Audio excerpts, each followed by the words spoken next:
Sebelum lanjut nonton video ini, jangan lupa tekan tombol subscribe, nyalain loncengnya, like, dan share ke teman-teman kalian. Bapak-Ibu sekalian, sekarang kita akan lebih detail menjelaskan tentang direct selling, karena PT BES adalah perusahaan yang bergerak di bidang penjualan langsung atau direct selling. Nah, seperti apa sih direct selling itu? Ya, direct selling itu dari pabrik kemudian ke PT BES. PT BES-nya adalah sebagai distributor, dan kemudian dari PT BES langsung ke konsumen atau ke mitra usaha. Ya, ini dari produknya itu dari pabrik langsung ke PT BES, baru ke mitra usaha. Jadi kalau kita cari beli di toko, di supermarket, ketemu nggak? Nggak akan kita temukan. Bahkan iklan-iklan di TV, di koran, di majalah, mungkin di radio juga kita tak cari-cari, ya insya Allah nggak akan nemu iklannya produk-produk PT BES. Karena ini ciri-ciri perusahaan penjualan langsung adalah seperti itu. Nah, sekarang saya mau bandingkan ya antara perusahaan penjualan langsung dengan retail konvensional. Nah, kira-kira nih keren yang mana nih, gitu ya. Nah, sekarang di perusahaan retail konvensional itu anggaplah ya contoh ada mie instan, air mineral, atau ya banyak produk-produk yang Bapak Ibu sering beli itu banyak dari produk-produk yang dipasarkan dengan cara konvensional.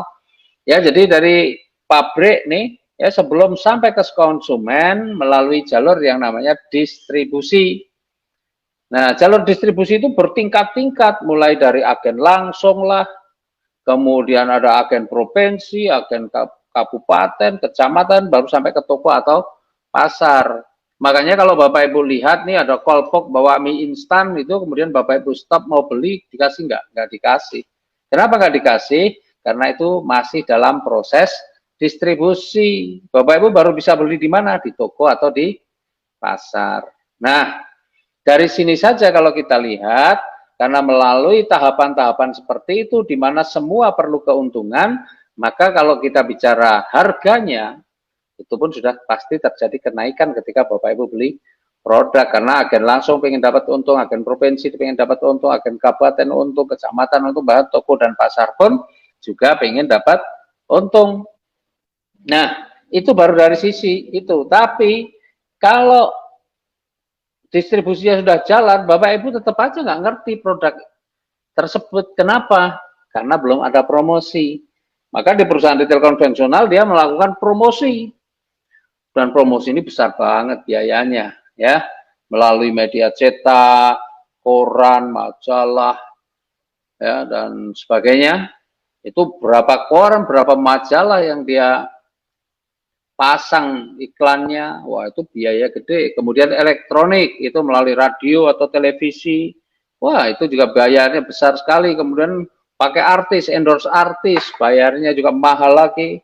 Kemudian videotron, baliho, sales dan sebagainya. Nah itu semua memerlukan biaya yang sangat besar, dan itu pasti diperhitungkan juga nantinya di harga penjualan yang terakhir atau di harga akhirnya akan dipertimbangkan, diperhitungkan, karena kos yang dikeluarkan juga cukup banyak. Belum termasuk transportasi, karena bagaimana dari pabrik sampai ke toko pasar itu memerlukan transportasi, dan itu diperlukan juga biaya. Nah, setelah ada distribusi, kemudian setelah ada promosi, maka masyarakat baru tahu, dan setelah tahu, maka baru masyarakat beli produk tersebut, ya. Tuh. Jadi prosesnya adalah seperti itu. Nah, kira-kira nih ya teman-teman, kalau teman-teman pengen berbisnis ya, di usaha retail konvensional, kira-kira kalau punya uang 2 juta gitu, kira-kira cukup nggak? Bisa nggak? Di mana teman-teman bisa ambil peluang dengan uang 2 juta? Apakah di agen langsung bisa dengan 2 juta, agen provinsi, atau di toko pasar? Saya kira 2 juta tidak akan bisa. Apalagi teman-teman mau ambil kuenya yang dipromosi.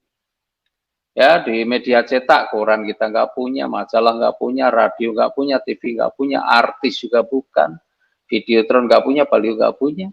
Jadi sales pun mungkin kita juga tertolak karena sudah expired gitu ya. Udah expired, karena biasanya sales itu masih muda, penampilan menarik kan gitu ya.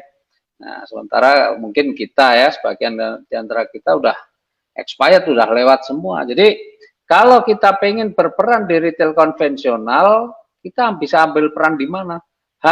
Kita hanya bisa berperan sebagai konsumen. Betul kan? Iya, dengan uang 2 juta kita hanya jadi konsumen. Nah, kalau kemudian kita jadi konsumen, mungkin kita senang dengan produk yang kita beli, terus kemudian kita cerita kepada teman kita, tangga kita, saudara, ada produk ini, saya baru beli mie instan nih, enak banget rasanya. Wah, temannya pada ikutan beli. Kira-kira Bapak Ibu dapat apa di situ? Nggak dapat apa-apa. Terima kasih pun belum tentu dapatkan. Padahal Bapak Ibu, kalau Bapak Ibu membentuk promosi seperti itu, wih, kue di promosi ini gede banget. Bisa 40 sampai 70%-nya sendiri. Tuh, 40 sampai 70%. Itu kue yang disiapkan ya untuk bantu promosi. Ya, tapi di usaha retail konvensional Bapak Ibu udah kehilangan kesempatan itu. Kecuali Bapak Ibu punya uang yang banyak, ya, punya uang mungkin puluhan juta atau ratusan juta, mungkin bisa, atau miliaran bahkan. Tapi kalau hanya uang 2 juta, waduh berat. Ya. Nah sekarang kita lihat nih di penjualan langsung. Penjualan langsung lebih simpel, dari pabrik langsung ke distributor, ya, dalam hal ini misalnya PT BES misalnya. Nah, dan distributor langsung ke konsumen akhir, ya, ke Bapak Ibu sekalian lah, ya. Nah, ketika Bapak Ibu sudah merasakan manfaatnya, kemudian cerita misalnya, membantu promosinya, nah, di penjualan langsung, maka Bapak Ibu akan dapat rezeki, karena Bapak Ibu tidak hanya bisa sebagai konsumen, tetapi ketika Bapak Ibu mau menjalankan promosinya, maka Bapak Ibu juga berhak untuk mendapatkan kue bagi hasil yang ada di situ. Dan kue yang ada di situ akan diwujudkan apa? Diwujudkan dalam bonus, reward, dan sebagainya. Dan luar biasanya, ya, di penjualan langsung 2 juta juga bisa.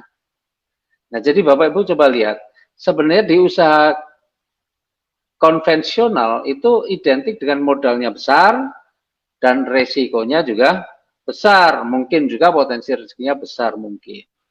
Tapi bandingkan dengan di penjualan langsung, modalnya kecil, kalau modalnya kecil resikonya pasti kecil. Tetapi hasilnya, ya, Bapak Ibu tadi sudah bisa lihat tuh buktinya, orang-orang dapat miliaran-miliaran itu hanya dengan modal yang kecil pun bisa. Maka ini jadi solusi, ya, ini bisa menjadi solusi untuk banyak orang, apalagi di kondisi yang seperti sekarang ini, di masa pandemi, masa COVID seperti ini, orang perlu solusi. Nah, itu Bapak Ibu